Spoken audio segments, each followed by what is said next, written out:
কক্সবাজারের দ্বীপ উপজেলা কুতুবদিয়া নৌ রুটে চালু হয়েছে সি ট্রাক। বহু সময়ের ভোগান্তি আর দুর্ভোগের পর নিরাপদ আর স্বস্তির সি ট্রাকের উদ্বোধন করেছেন নৌ পরিবহন উপদেষ্টা। তিনি আশা করেন কুতুবদিয়ার বড়ঘোপ থেকে পেকুয়ার মগনামা ঘাট পর্যন্ত নৌপথে সি ট্রাক চালু হওয়ায় এখানকার মানুষের জীবনযাত্রা সহজ, ব্যবসা বাণিজ্যের গতি পাল্টে যাবে। কামরুল ইসলাম মিন্টুর প্রতিবেদন, ছবি তুলেছেন হেলাল উদ্দিন।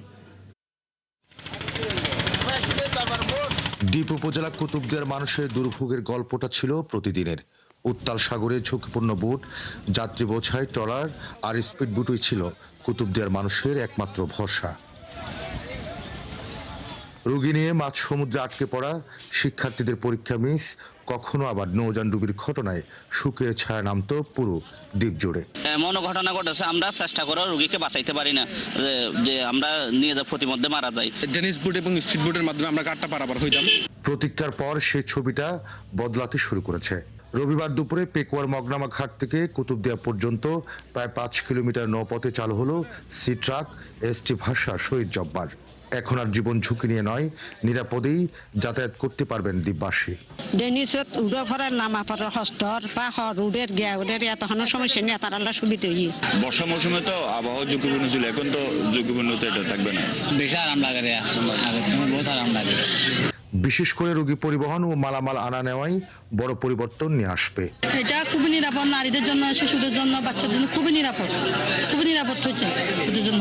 ঝড় বৃষ্টি বাতাস এগুলো থেকে বাঁচবে। 250 জন যাত্রী ধারণ ক্ষমতা সম্পন্ন সি ট্রাক উদ্বোধনে এসে নৌ পরিবহন উপদেষ্টা জানান, সি ট্রাক কুতুবদিয়ার অর্থনীতির চাকা ঘোরাতেও ভূমিকা রাখবে। দ্বীপের মাছ, কৃষিপণ্য দ্রুত পৌঁছাবে মূল ভূখণ্ডে, বাড়বে বাণিজ্য।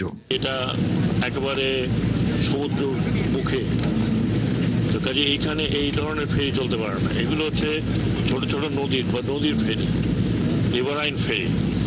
সেই জায়গায় আমরা উদ্বোধন এই জন্য করে দিলাম যে উদ্বোধন না করলে এটা আরো পিছিয়ে যাবে। এটা চলবে, এটা হয়তো মার্চ এপ্রিল পর্যন্ত চলবে। তারপরে তো আপনার যখন ঝড় ঝঞ্ঝাট শুরু হবে, তখন ওই সময় আশা করি তার আগেই ওই ফেরিটা পেয়ে যাব। সি ট্রাকটি কুতুবদিয়ার বড়ঘোপ থেকে প্রতিদিন সকাল 7টা, দুপুর 12টা এবং বিকেল 5টা ছেড়ে পেকুয়ার মগনামা ঘাটে যাবে।